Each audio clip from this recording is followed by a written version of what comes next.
Good morning. আমরা আজকে রয়েছি ঝিল্লি পাখিরালয়ে, প্রকৃতির বুকে প্রকৃতি দর্শনে। আজকে আমাদের বিষয় পরিযায়ী পাখি। গোপীবল্লভপুরে আমরা রয়েছি, গোপীবল্লভপুর ব্লকে এবং ঝাড়গ্রাম ডিস্ট্রিক্টের একদম প্রান্তে উড়িষ্যার বর্ডারে রয়েছে ঝিল্লি পাখিরালয়। সেই ঝিল্লি পাখিরালয়ে পরিযায়ী পাখির দল এই ঠান্ডাতে বিভিন্ন জায়গা থেকে উড়ে এসেছে, যেটা শীতকালে প্রতি বছর শীতে আসে। সেই বিষয় আপনাদেরকে আজকে আমি দেখাচ্ছি। আমি আপনাদের সঙ্গে রয়েছি স্নেহাশিস। এই ঝিল্লি পাখিরালয় থেকে আপনাদেরকে দেখাচ্ছি পরিযায়ী পাখির দলের যেভাবে বিচরণ, সেই বিচরণ আমি দেখাচ্ছি।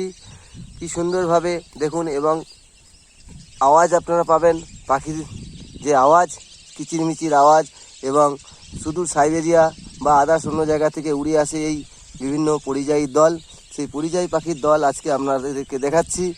এবং শহরে যারা রয়েছেন তাদের যে নিরিবিলির মধ্যে যদি থাকতে চান বা পাখি দেখতে চান, এখানে অবশ্যই আসবেন ঝিল্লি পাখিরালয়।